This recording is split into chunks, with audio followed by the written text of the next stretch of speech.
Muy bien, estamos en la sección del día martes. En este día la lección nos presenta lo que es el sermón de Pedro. ¿Cuál fue el mensaje principal que el apóstol Pedro presentó a la audiencia que estaba oyendo no solo el estruendo, sino también que todos estaban hablando diferentes idiomas o todos estaban escuchando y entendiendo en diferentes idiomas el mensaje de la salvación? Bueno, aquí la acusación de que estaban borrachos le dio a Pedro la oportunidad de explicar lo que estaba sucediendo. En otras palabras, la gente se preguntaba, ¿y qué es esto? ¿Qué es lo que está pasando? Entonces esta fue la oportunidad de Pedro para comenzar su discurso. Y él empezó a hablar, el apóstol señaló que el derramamiento del Espíritu como el cumplimiento de la promesa. En el libro de Joel hablaba de esta promesa. El libro de Joel, capítulo 2, versículo 28 dice, y después de esto derramaré mi espíritu sobre toda carne, y profetizarán vuestros hijos y vuestras hijas, vuestros ancianos soñarán sueños, y vuestros jóvenes verán visiones. De tal manera, dice, sobre nuestros siervos y las siervas derramaré mi espíritu en aquellos días.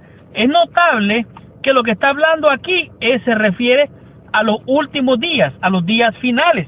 Entonces el apóstol Pedro aprovecha esta oportunidad y habla de la profecía de Joel, donde se refiere a la salvación, pero también a un asunto en el futuro.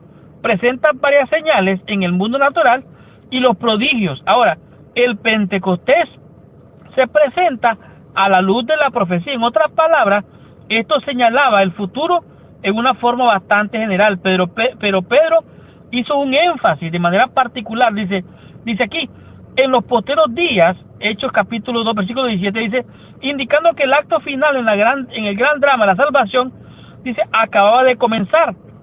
Por supuesto, esto no era una descripción completa de los acontecimientos de los últimos días, sino una evidencia del gran sentido de urgencia que distinguía a la iglesia primitiva. No sabían cuándo llegaría el fin, pero estaban convencidos de que no faltaba mucho. En otras palabras, ellos respiraban y vivían las últimas escenas.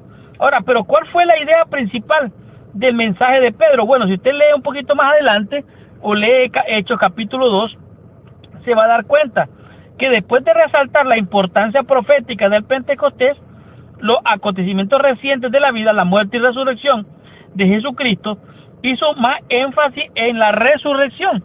Por ejemplo, Hechos 2, capítulos 29, 30 y adelante, así lo dice, varones hermanos, se os puede decir libremente del patriarca David, que murió y fue sepultado, y su sepulcro está con nosotros hasta el día de hoy. Pero siendo profeta y sabiendo que con juramento Dios le había jurado de que su descendencia en cuanto a la carne levantaría al Cristo para que se sentase en su trono. Viéndolo antes, habló de la resurrección de Cristo, que su alma no fue dejada en el Hades, ni su carne vio corrupción. A este Jesús resucitó Dios, de lo cual todos nosotros somos testigos. En otras palabras, Pedro llamó la atención de que ellos eran testigos de la resurrección de Cristo. La importancia profética del Pentecostés es una evidencia clara. Hizo más énfasis en la resurrección, el factor decisivo de la iglesia o de la historia de la iglesia en el Evangelio. Pedro enfatizó la resurrección.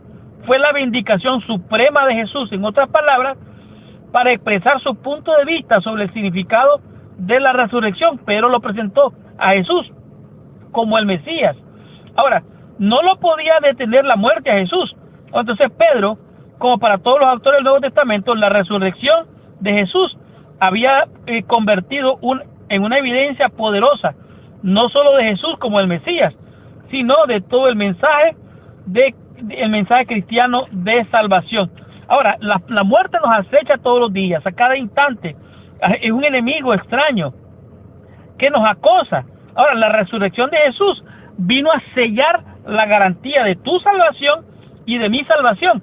Entonces Pedro hizo énfasis en la resurrección. Habló de la muerte de Cristo, pero lo enfocó como el Mesías y el cumplimiento de la profecía del Espíritu Santo. Estudiemos la lección en el día miércoles y comprendamos qué nos dice esta lección con el tema que es la exaltación de Jesús.